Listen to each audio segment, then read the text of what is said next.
Alright, Assalamualaikum semua. Okay, nampak tak saya pakai apa ni? Saya pakai apron. So, ini menandakan yang saya bekerja di restoran Opa Zuzu. Kemungkinan hari-hari saya akan ada di kedai.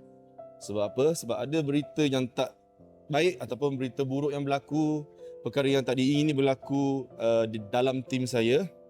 Okay, apa yang berlaku semalam adalah sangat-sangat menyedihkan. Saya sangat-sangat sedih. Sebab apa? Orang yang paling rapat dengan saya and pekerja yang paling lama dekat sini, KL ni adalah pekerja yang paling lama dan juga dah macam adik sendiri yang sayang saya macam abang dia, yang saya pun sayang dekat dia. Berlaku kemalangan yang sangat-sangat agak serius lah, sebab sampai patah bahu dekat area setapak semalam. So dia naik motor, dia terlanggar divider, habis. So benda ni sangat efek pada saya sebab sebelum ni semua benda dia yang tolong saya monitor kedai, jaga kedai. Dia adalah supervisor saya. Boleh tengok keadaan dia sangat teruk. So dia memang tak boleh kerja dengan saya. Mungkin ambil masa sampai 3 bulan ataupun paling cepat pun sebulan. Dan sekarang saya kena bagi tugasan ni kepada, tanggungjawab ni kepada orang lain. Saya cuba bagi peluang untuk dia belajar sebab mungkin dia tak ada pengalaman.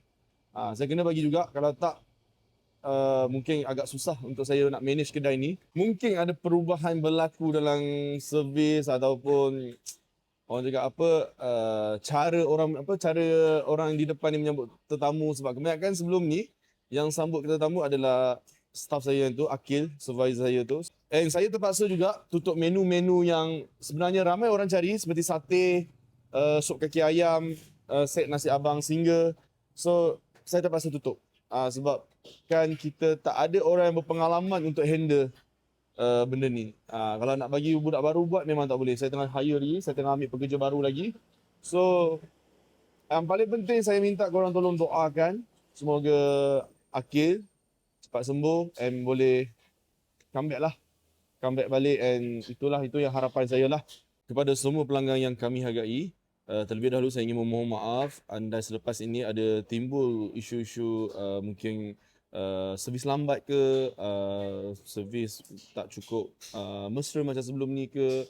Saya minta maaf sangat-sangat. InsyaAllah saya cuba perbaiki, saya cuba supaya semua customer yang datang ke kedai kami dapat menikmati makanan yang sedap-sedap and dapat menikmati suasana yang orang cakap disambut dengan sangat welcome, dapat menerima servis yang orang cakap apa, yang sangat mesra daripada staff-staff saya. InsyaAllah InsyaAllah saya akan cuba buat yang terbaik untuk semua. Alright, itu saja. Assalamualaikum, bye.